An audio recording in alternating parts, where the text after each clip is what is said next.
ನಮ್ಮ Manipal group of hospitals ಬಗ್ಗೆ ನಿಮಗೆ ಗೊತ್ತಲ್ಲ. ಮಣಿಪಾಲ ನಮ್ಮದು ಅಂತ ಹೇಳೋದಕ್ಕೆ ಕಾರಣ ನಾನು ಉಡುಪಿ ಜಿಲ್ಲೆಯವನು ಅಂತ.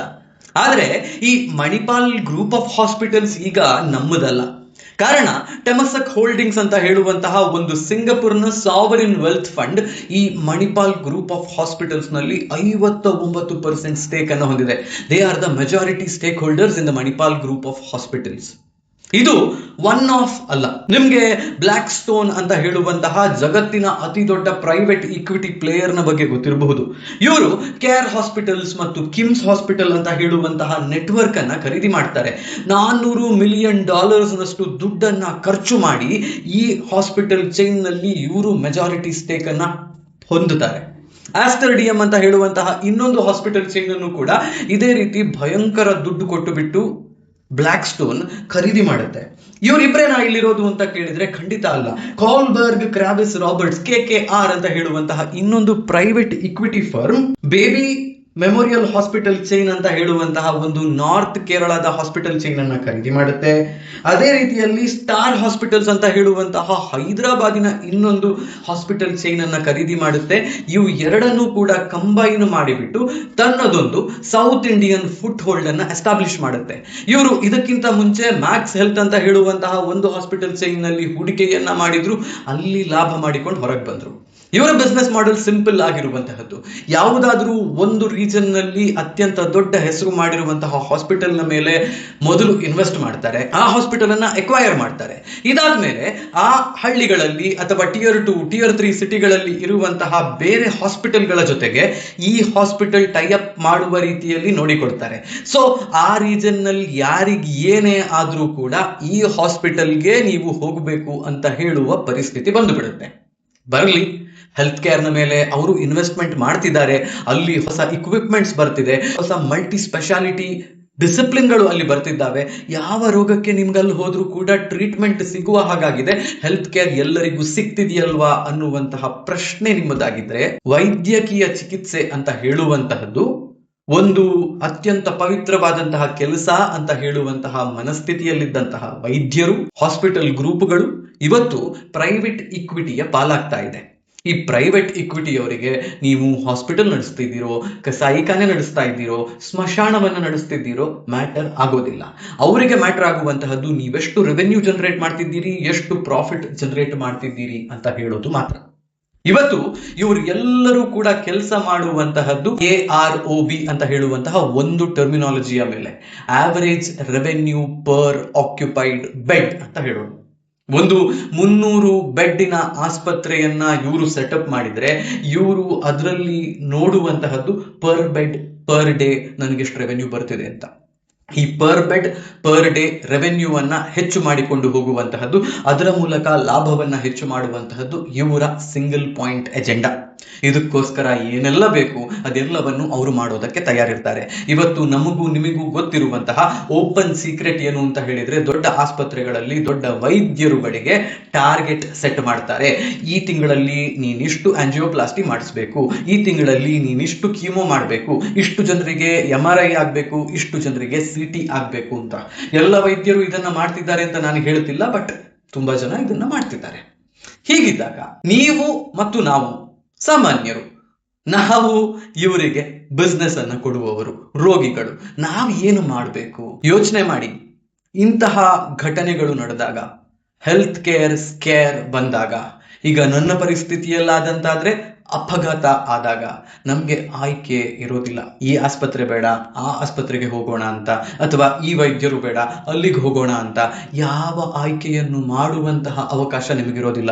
ಗೋಲ್ಡನ್ ಅವರ್ ನಲ್ಲಿ ಪ್ರೈಮರಿ ಕೇರ್ ಕೊಡೋದಕ್ಕೊಂದು ಆಸ್ಪತ್ರೆಗೆ ಹೋಗ್ಬೇಕು, ಆ ಆಸ್ಪತ್ರೆ ಯಾರ ಜೊತೆಯಲ್ಲೋ ಟೈಅಪ್ ಮಾಡಿದೆ ಅಂತ ಹೇಳಿದ್ರೆ ನೀವು ಆ ಆಸ್ಪತ್ರೆಯ ಮೂಲಕ ಅಲ್ಲಿಗೆ ಹೋಗ್ಬೇಕಾಗತ್ತೆ, ಅಲ್ಲಿ ಟ್ರೀಟ್ಮೆಂಟ್ ತಗೋಬೇಕಾಗತ್ತೆ. ನೀವು ಅಲ್ಲಿ ಟ್ರೀಟ್ಮೆಂಟ್ ತಗೊಳ್ಬೇಕಾದ್ರೆ ಮಾನವೀಯತೆ, ಮನುಷ್ಯತ್ವ ಅಂತ ಎಲ್ಲ ಇರುವಂತಹದ್ದು ಸ್ವಲ್ಪ ದಿನ ನಿಮ್ಮನ್ನ ನೋಡಿಕೊಂಡ್ರು ಕೂಡ ಅದಾದ್ಮೇಲೆ finally everything boils down to average revenue per occupied bed. ನೀವು ರೆವೆನ್ಯೂ ಜನರೇಟ್ ಮಾಡ್ತಿದ್ದೀರಿ, ಬೇಕಾದಷ್ಟು ಬಿಸ್ನೆಸ್ ಅವರಿಗೆ ಕೊಡ್ತಿದ್ದೀರಿ ಅಂತ ಹೇಳಿದ್ರೆ they are happy, you are happy. ಒಂದು ವೇಳೆ ಅದು ಸಾಧ್ಯ ಆಗ್ತಿಲ್ಲ ಅಂತ ಹೇಳಿದ್ರೆ ಆಗ ಅವರು ಇಲ್ಲ, ಈ ಟ್ರೀಟ್ಮೆಂಟ್ ವರ್ಕೌಟ್ ಆಗ್ತಿಲ್ಲ, ಈ ಟ್ರೀಟ್ಮೆಂಟ್ ಸಾಕಾಗ್ತಿಲ್ಲ, ಇನ್ನೇನೋ ಒಂದು ಪ್ರೊಸೀಜರ್ ಮಾಡಬೇಕು, ಇಲ್ಲ ಆಗಲ್ಲ ಅಂತಂದ್ರೆ ನೀವು ಪೇಷಂಟ್ ಅನ್ನ ಕರ್ಕೊಂಡು ಇನ್ನೊಂದು ಕಡೆಗೆ ಹೋಗ್ಬಹುದು ಅನ್ನುವಂತಹದ್ದನ್ನೆಲ್ಲ ಹೇಳ್ತಾರೆ. But what is most important ಈ ಎಲ್ಲ ವಿಚಾರಗಳಲ್ಲಿ ಅಂತ ಹೇಳಿದ್ರೆ, since hospitals are becoming a business hub, most hospitals are becoming business hub ಅಂತ ಅರ್ಥ ಮಾಡಿಕೊಳ್ಳಿ. ನೀವು ನಿಮ್ಮ ಕೇರ್ ಅನ್ನ ತಗೊಳ್ಬೇಕಾಗತ್ತೆ. ಗವರ್ಮೆಂಟ್ ಹಾಸ್ಪಿಟಲ್ಸ್ಗೆ ಹೋಗಿ ಅಥವಾ Tier 2, Tier 3 ಸಿಟಿಗಳಲ್ಲಿ, ಟೌನ್ಗಳಲ್ಲಿರುವಂತಹ ಸಣ್ಣ ಆಸ್ಪತ್ರೆಗಳಿಗೆ ಹೋಗಿ ನಿಮ್ಮ ಟ್ರೀಟ್ಮೆಂಟ್ ಮಾಡಿಸಿಕೊಳ್ಳುವಂತಹ ಕ್ಷಮತೆ ನಿಮಗಿದೆ, ಅದು ಸಾಕು ಅನ್ನುವಂತಹ ಅನಿಸಿಕೆ ನಿಮಗಿದೆ ಅಂತ ಹೇಳಿದ್ರೆ you can go about without worrying much. But ಇಂತಹ ಆಸ್ಪತ್ರೆಗಳು, ಇಂತಹ ಸ್ಟೇಟ್ ಆಫ್ ಅನ್ ಆರ್ಟ್ ಫೆಸಿಲಿಟಿಗಳಲ್ಲಿ ಟ್ರೀಟ್ಮೆಂಟ್ ಬೇಕು ಅನ್ನುವ ಆಲೋಚನೆಯಲ್ಲಿ ನೀವಿದ್ರೆ ಹೆಲ್ತ್ ಇನ್ಶೂರೆನ್ಸ್ ತುಂಬಾ ಮುಖ್ಯ ಆಗುತ್ತೆ. ನಾನೇ ನೋಡಿದ್ದೀನಿ, ನನ್ನ ಹತ್ತಿರದವರು, ಪರಿಚಿತರು 2 ಲಕ್ಷ 5 ಲಕ್ಷದ ಸಮ್ ಅಶ್ಯೂರ್ಡ್ ಅಥವಾ ಸಮ್ ಇನ್ಶೂರ್ಡ್ ಇರುವಂತಹ ಹೆಲ್ತ್ ಇನ್ಶೂರೆನ್ಸ್ ಪಾಲಿಸಿಗಳನ್ನು ಇಟ್ಟುಕೊಂಡು ಇಷ್ಟು ಸಾಕು ಅನ್ನುವ ಆಲೋಚನೆಯಲ್ಲಿದ್ದಾರೆ. ನಾನು ನಿಮ್ಗೊಂದು ಹಾರ್ಡ್ ಟ್ರುತ್ ಹೇಳ್ತೀನಿ. ನನ್ನ ಪರ್ಸನಲ್ ಕತೆ ಇದು. ನನ್ನ ಪರ್ಸನಲ್ ಕಥೆಯನ್ನ ನಾನು ನಿಮ್ಗೆ ಯಾಕೆ ಹೇಳ್ತಿದ್ದೀನಿ ಅಂತ ಹೇಳಿದ್ರೆ, ನನ್ನ ಕಥೆಯಿಂದ ಅಟ್ಲೀಸ್ಟ್ ನಿಮಗೆ ಒಂದು ಅಂದಾಜು ಬರಲಿ ಅಂತ. ಸೆಪ್ಟೆಂಬರ್ 29 ಸೆಪ್ಟೆಂಬರ್ 30ನೇ ತಾರೀಕಿಗೇನೋ ನನ್ನ ಪತ್ನಿಯನ್ನ ವಾಪಸ್ ICUಗೆ ಶಿಫ್ಟ್ ಮಾಡ್ತಾರೆ. ಅಕ್ಟೋಬರ್ 7ಕ್ಕೆ ಅವಳು ಹೋಗಿಬಿಡ್ತಾಳೆ. ಆ ಸಮಯದಲ್ಲಿ ಲೈಫ್ ಸೇವ್ ಮಾಡಬೇಕು ಅಂತ ಏನೆಲ್ಲ ಮಾಡೋದಕ್ಕೆ ಸಾಧ್ಯ ಇದೆಯೋ ಅದೆಲ್ಲವನ್ನು ಆಸ್ಪತ್ರೆಯು ಮಾಡಿತು. ನೀವು ಏನೆಲ್ಲ ಮಾಡಬೇಕು ಅಂತಿದ್ದೀರೋ ಅದೆಲ್ಲವನ್ನು ಮಾಡಿ ಅಂತ ನಾವು ಹೇಳಿದ್ವಿ.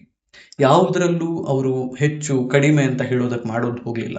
ಏನು ಅಗತ್ಯ ಇತ್ತೋ ಅದನ್ನೇ ಮಾಡಿದ್ದಾರೆ. They did not think of it commercially for sure. ಆದರೆ ಪ್ರತಿದಿನದ ಬಿಲ್ ಆ ಸಮಯದಲ್ಲಿ 1.5 ಲಕ್ಷವನ್ನ ದಾಟಿದೆ. ಇನ್ನೂ ಹೈಯರ್ ಕೇಸಸ್ನಲ್ಲಿ ಸರ್ಜರಿ ಆಗಬೇಕು ಅಂತಿದ್ರೆ, ಎಮರ್ಜೆನ್ಸಿ ಆಪರೇಷನ್ ಆಗಬೇಕು ಅಂತಿದ್ರೆ, ಎಮರ್ಜೆನ್ಸಿ ಆಂಜಿಯೋಪ್ಲಾಸ್ಟಿ, ಆಂಜಿಯೋಗ್ರಾಮ್ ಇಂತಹದ್ದೆಲ್ಲ ಆಗಬೇಕು ಅಂತಿದ್ರೆ ಪರ್ ಡೇ ಕಾಸ್ಟ್ ಲಕ್ಷವನ್ನ ದಾಟಿ 2-3 ಲಕ್ಷ ಆಗೋದು ಕೂಡ ಇದೆ. ಹೀಗಿದ್ದಾಗ ನಿಮ್ಮ ಸಮ್ ಇನ್ಶೂರ್ಡ್ ಎಷ್ಟಿರಬೇಕು ಅನ್ನುವ ಸಣ್ಣ ಆಲೋಚನೆ ನಿಮಗಿರಲಿ. ಯೋಚನೆ ಮಾಡಿ, 2 ಲಕ್ಷದ ಪಾಲಿಸಿ ಮಾಡಿ ಏನು ಉಪಯೋಗ ಇದೆ? 2 ಲಕ್ಷದ ಖರ್ಚನ್ನ ನೀವು ಹೇಗೂ ಹ್ಯಾಂಡಲ್ ಮಾಡ್ತೀರಿ?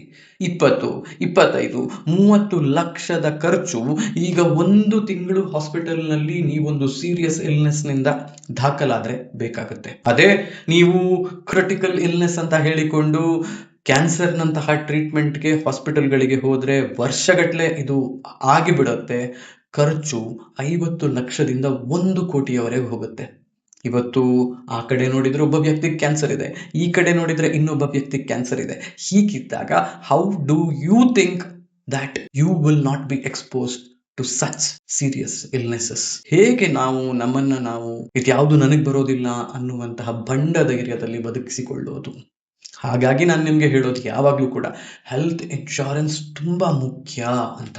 ಅದು ಕೂಡ ಹೈಯರ್ ಸಮ್ ಇನ್ಶೂರ್ಡ್ ಇರುವಂತಹ ಪಾಲಿಸಿಗಳು. 20-25 ಲಕ್ಷದ ಪಾಲಿಸಿ ಕವರ್ ಇರುತ್ತೆ. ಕೆಲವೊಂದು ಪಾಲಿಸಿಗಳಲ್ಲಿ ನೀವು 2-3 ವರ್ಷದ ಪ್ರೀಮಿಯಂ ಅನ್ನ ಒಂದೇ ಸರ್ತಿ ಕೊಡ್ತೀನಿ ಅಂತ ಹೇಳಿದ್ರೆ 2x 3x of some insured ಅನ್ನ ಅವರು ನಿಮಗೆ ಕವರೇಜ್ ಆಗಿ ಕೊಡ್ತಾರೆ. 20 ಲಕ್ಷದ ಪಾಲಿಸಿಯಲ್ಲಿ 60 ಲಕ್ಷದವರೆಗೆ ಬಿಲ್ ಅನ್ನ ಹ್ಯಾಂಡಲ್ ಮಾಡುವಂತಹ ಅವಕಾಶ ಇರುತ್ತೆ. ಫ್ಯಾಮಿಲಿ ಫ್ಲೋಟರ್ ಪ್ಲಾನ್ಗಳು, ಪರ್ಸನಲ್ ಹೆಲ್ತ್ ಇನ್ಶೂರೆನ್ಸ್ ಕವರ್ಗಳು, ಇದರ ಬಗ್ಗೆ ನಾವು ತಿಳಿದುಕೊಂಡಷ್ಟು ಸಾಕಾಗೋದಿಲ್ಲ. ನಾನಂತೂ ಮುಂದಿನ ಒಂದಿಷ್ಟು ದಿನಗಳಲ್ಲಿ ಇದರ ಪ್ರತಿಯೊಂದು ಆಸ್ಪೆಕ್ಟ್ ಅನ್ನ ಡೈಸೆಕ್ಟ್ ಮಾಡಿ ನಿಮ್ಗೆ ಹೇಳುವಂತಹ ಪ್ರಯತ್ನವನ್ನ ಪಡ್ತೀನಿ. ಇದು ನಿಮಗೆ ಅರ್ಥ ಆದ್ರೆ, ಇದು ನಿಮಗೆ ಅರ್ಥ ಆದಾಗ ಯಾವತ್ತೂ ಆಸ್ಪತ್ರೆಗೆ ಹೋಗುವಂತಹ ಪರಿಸ್ಥಿತಿ ನಿಮಗೆ ಬಾರದೇ ಇರಲಿ. ಬಟ್ ಒಂದು ವೇಳೆ ಅಂತಹ ಪರಿಸ್ಥಿತಿ ಬಂದ್ರೆ ದುಡ್ಡಿನ ಬಗ್ಗೆ ಒಂದು ಆಲೋಚನೆಯನ್ನ ನೀವು ಮಾಡಬೇಕಾಗಿ ಬಾರದೇ ಇರಲಿ ಅನ್ನೋದು ಮಾತ್ರ ನನ್ನ ಹಾರೈಕೆ, ಕಳಕಳಿ ಮತ್ತು ಹೋಪ್. ಈ ವಿಡಿಯೋ ನಿಮ್ಗೆ ಇಷ್ಟ ಆಯ್ತು ಅಂತ ಯೋಚನೆ ಮಾಡ್ತೀನಿ. ಇವತ್ತಿಗೆ ಇದನ್ನು ಇಲ್ಲಿಗೆ ಮುಗಿಸೋಣ. ನನ್ನ ಹೆಸರು ಆಶೀಶ್ ಸರಡ್ಕ. ಈ ವಿಡಿಯೋವನ್ನ ನಿಮ್ಮ ಪರಿಚಿತರು, ನಿಮ್ಮ ಆಪ್ತರು ಎಲ್ಲರ ಜೊತೆಗೆ ಶೇರ್ ಮಾಡೋದನ್ನ ಮಾತ್ರ ಮರಿಬೇಡಿ. ವಿಡಿಯೋ ಮಾಡೋದಕ್ಕೆ, ವಿಡಿಯೋದಲ್ಲಿ ಹೆಚ್ಚು ಮಾಹಿತಿಗಳನ್ನ ಹೇಳಿಕೊಳ್ಳೋದಕ್ಕೆ ನನಗೂ ಕೂಡ ಒಂದು ಸ್ವಲ್ಪ ಖುಷಿ ಆಗುತ್ತೆ. ಆಗ ಹೋಗಿ ಬರ್ತೀನಿ. ನಾನು ನಿಮ್ಮ ಆಶೀಶ್ ಸರಡ್ಕ.